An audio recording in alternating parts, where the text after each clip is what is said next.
रामू के मन में जहर सा भर गया, पर वह धैर्य रखे रहा, क्योंकि वह जानता था कि सच का रोशनी देर से सही पर आता है। कुछ दिनों बाद जब रामू की हालत और भी नाजुक हुई, क्योंकि पिता की तबीयत बिगड़ती जा रही थी, उसी समय सेठ मनोहर ने रामू को सुबह अपने गोदाम में बुलाया। सेठ ने देखा कि रामू हताश सा है। उसने पूछा, क्या हुआ रामू, तेरे चेहरे पर चिंता क्यों है? रामू ने पूरा मामला बताया। पैसे रखने की बात, रसीद और ठाकुर का मना कर देना। सेठ ने गंभीर होकर कहा, यह सही नहीं है, मैं खुद जाकर जांच करता हूं। सेठ मनोहर एक समझदार और न्यायप्रिय आदमी था। उसने हवेली में जाकर ठाकुर से नरमी से बात की, पर ठाकुर ने साफ नकार दिया और कहा, मैंने कोई पैसा नहीं लिया। अगर कोई कहता है तो उसे जेल भेजो। सेठ ने वहां मौजूद कुछ नौकरों से भी पूछताछ की। कुछ लोग दबाव में थे, पर एक बूढ़ा दरबान, रामू के घर के पास रहने वाला, जिसकी ईमानदारी पर किसी का शक नहीं था, उसने सेठ से सच कह दिया। साहब, कुछ समय पहले रामू आया था, उसने पैसे और रसीद दी थी, मैंने खुद उसे देखा था। यह सुनकर सेठ के चेहरे पर राहत की किरण आई, पर स्थिति फिर भी संदेह से भरी थी। सेठ ने यहाँ एक चाल चली। उसने ठाकुर से विनम्रतापूर्वक कहा, यदि आपने पैसे रखे हैं तो एक छोटा परीक्षण करें।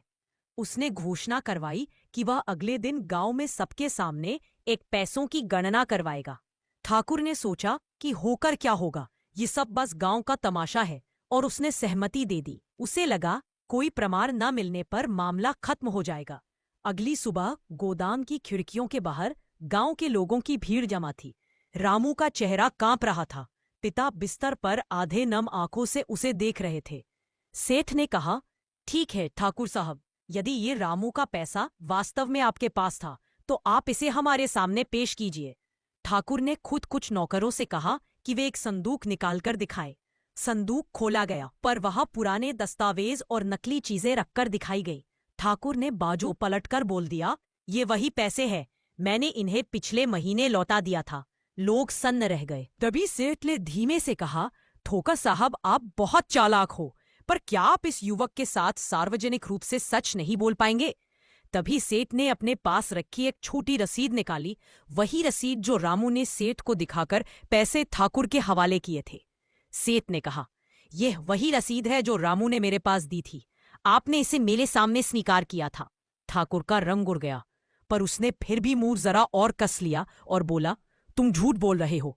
यहां पर गांव के बूढ़े दरबान ने कदम बढ़ाया और सच खोल दिया। साहब, उस दिन जब रामू पैसे लेकर आया था, मैंने स्वयं उसे देखा था। मैंने उसे ठाकुर के निजी कमरे तक देखा, और मैंने देखा कि ठाकुर ने पैसे एक लकड़ी के संदूक में रखे थे। दरबान ने अपनी ईमानदार और साफ बात के साथ यह भी जोड़ा कि उसने एक छोटा सा चिन्ह भी देखा, नक्काशी पर एक कट जो कि ठाकुर के संदूक पर पहले से मौजूद था।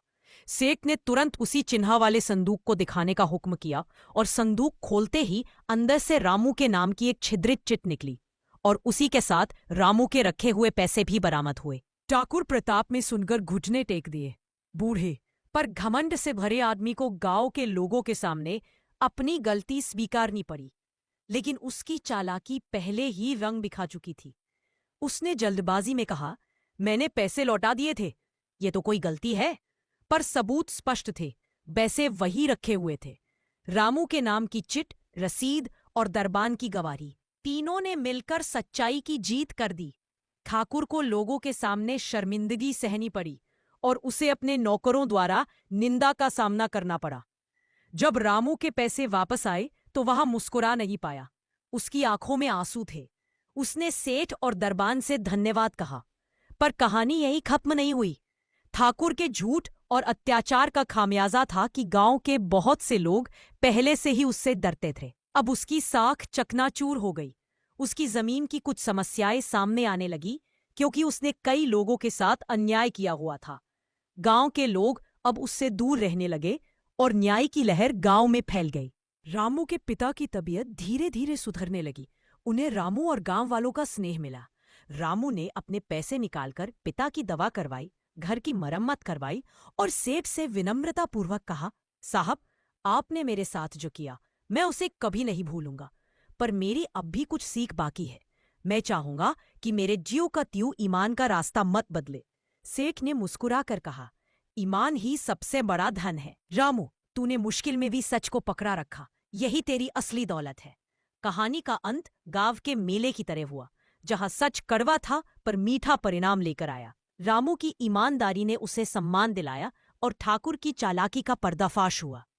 गांव में अब लोग यह मानने लगे कि सत्यमेव जयते, सत्य की अंतिम जीत अवश्य होती है।